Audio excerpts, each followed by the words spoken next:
Hello বন্ধুরা, কেমন আছেন আপনারা? আশা করি ভালো আছেন। ভালো লাগা ভালোবাসা থেকে এই চ্যানেলটির পথ চলা। আমাকে অনেকে রিকোয়েস্ট করেছেন যে পার্সোনাল ইনফরমেশনটা কীভাবে আমি সংরক্ষণ করব। পার্সোনাল ইনফরমেশনটা সংরক্ষণ করার জন্য 3টা ক্যাটাগরি মেনটেন করতে হয়। 1 নম্বর, যিনি আপনার অর্গানাইজেশনে চাকরি করছেন তার ইনফরমেশন রাখা, ওনার নিয়ারেস্ট কোনো ব্যক্তি ইনফরমেশন রাখা, এবং উনি কারো যদি রেফারেন্সে আসে সেই ইনফরমেশনগুলো সংরক্ষণ করা। জরুরি প্রয়োজনে আপনি শুধু তার ইনফরমেশনগুলো রাখলেন, তার নিয়ারেস্ট কোনো ব্যক্তির ইনফরমেশন রাখলেন না, এবং যিনি রেফার করেছেন তার ইনফরমেশন রাখলেন না, তাহলে কী হবে?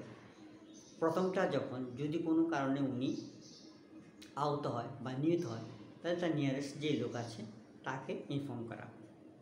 কোনো কারণে তাকে পাওয়া গেল না বা তার মোবাইলটা অফ আছে, তাহলে সেকেন্ড যে রেফারারটা তাকে যেন ইনফরমেশন করা।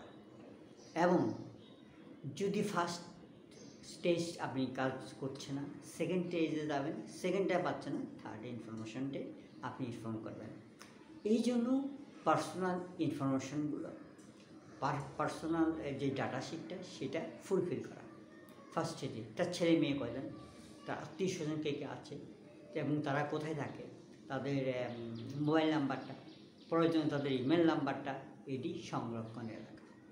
এই ডাটা শিটটা অত্যন্ত জরুরি। এই ডাটা শিটটা যদি আপনি না রাখেন বা আপনি যদি সংরক্ষণ না করেন, আপনি যে কোনো সময় যখন দরকার হবে সেক্ষেত্রে কী হবে, আপনি আর এই জিনিসগুলো কখনোই ডাটা শিটের মধ্যে যদি না দেন, সেক্ষেত্রে আপনি অবশ্যই কী হবেন, লুজিং হবেন।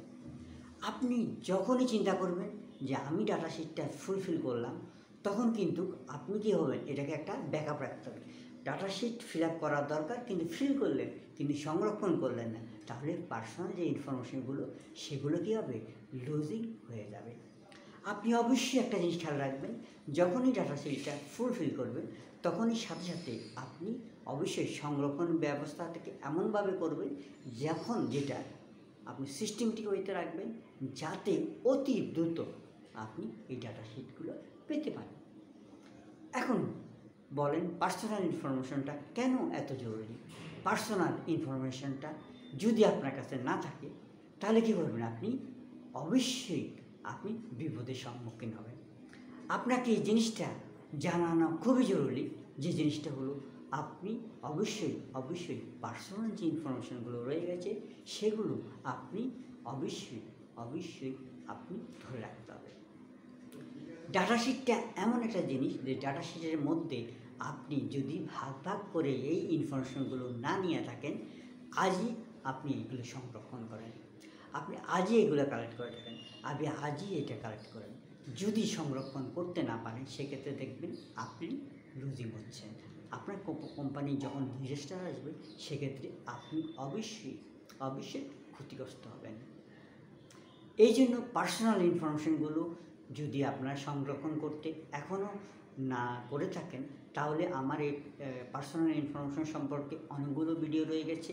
কীভাবে ডাটা শিটিং সংরক্ষণ করতে হয়, কীভাবে পার্সোনাল ইনফরমেশনগুলো করতে হয়, এবং পার্সোনাল ইনফরমেশনগুলো সংরক্ষণ করার জন্য এক্সেল অথবা হার্ড কপি কীভাবে সংরক্ষণ করবেন, সেই সম্পর্কিত অনেকগুলো ভিডিও রয়ে গেছে।